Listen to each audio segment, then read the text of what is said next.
O desmatamento na Amazônia caiu 30% em relação em fevereiro. Já a devastação no Cerrado registrou alta no último mês. Dados do Instituto Nacional de Pesquisas Espaciais, o INPE, apontam que os alertas de desmatamento chegaram a 226 quilômetros quadrados em fevereiro. O total representa uma queda de quase 30% na comparação com o mesmo mês do ano passado, quando 321 quilômetros quadrados foram destruídos. Apesar da queda entre os anos, esse foi o segundo maior índice para fevereiro desde o início da série histórica, em 2016. A média para o mês dos últimos anos é de 173 quilômetros quadrados. No Cerrado, houve um aumento na devastação. Em fevereiro, o desmatamento passou de 553 para 665 quilômetros quadrados. A variação representa um aumento de 18,5%. Já a destruição da Mata Atlântica tem mostrado tendência de queda. Dados do Sistema de Alerta de Desmatamento apontam que entre setembro e outubro do ano passado, a devastação recuou 42% na comparação com o mesmo período do ano anterior.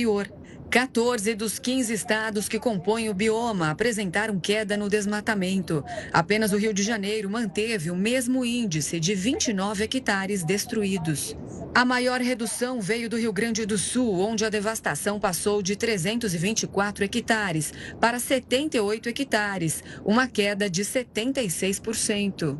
Em Minas Gerais, o desmatamento caiu 25%, mas o estado continua sendo o maior responsável pela destruição do bioma, com 580 hectares derrubados.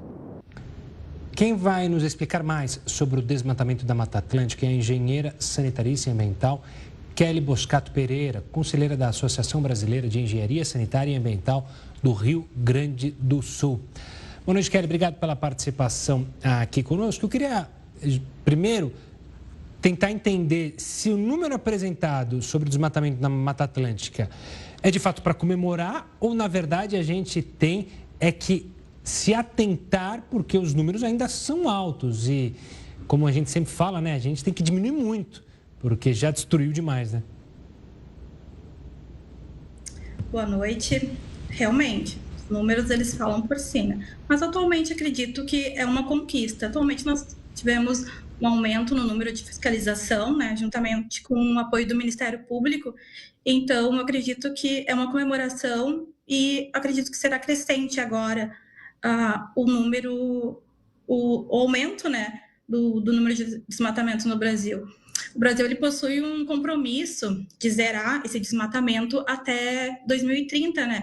Então, medidas estão sendo intensificadas, tanto de fiscalização como o processo de licenciamento em obras no entorno, né, da Mata Atlântica, eles estão sendo mais acerrados. Então, acredito que o número tende a crescer, embora temos que ficar de olho para sempre não cair, né, ele se manter ou aumentar.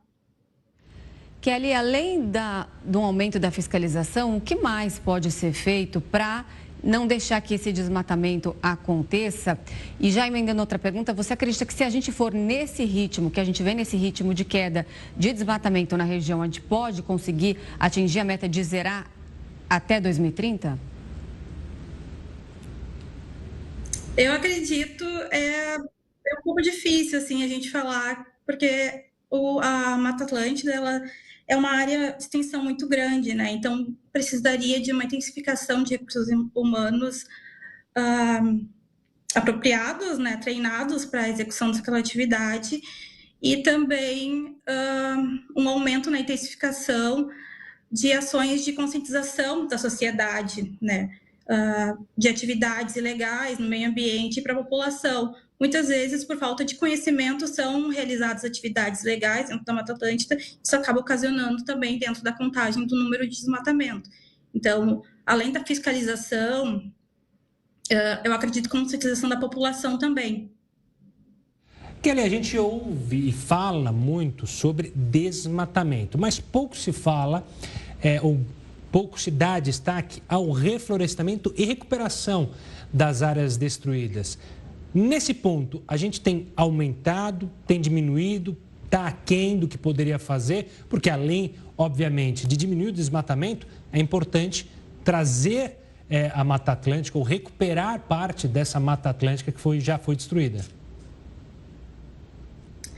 Sim, o desmatamento, o reflorestamento, ele é uma ação continuada, né? Tanto em áreas de APP quanto na parte nativa do bioma.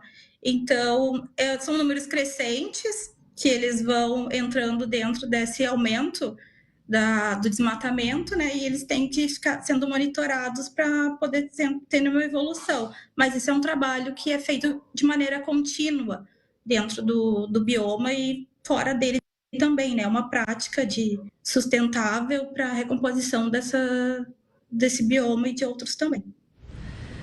Kelly, por que esse fenômeno que nós estamos observando na Mata Atlântica não acontece também com o Cerrado, que foi o bioma mais devastado no ano passado? O bioma ele tem uma característica, ele é mais, são áreas mais fragmentadas. Isso que acontece acaba dificultando a ação de fiscalização, né? Então acaba se tendo áreas de vegetação um pouco maiores do que outros biomas. Tá certo, Kelly. Obrigado pela participação aqui conosco, falando sobre esse assunto e a importância do fim do desmatamento e também do reflorestamento. Um forte abraço e até a próxima. Obrigada. Boa noite.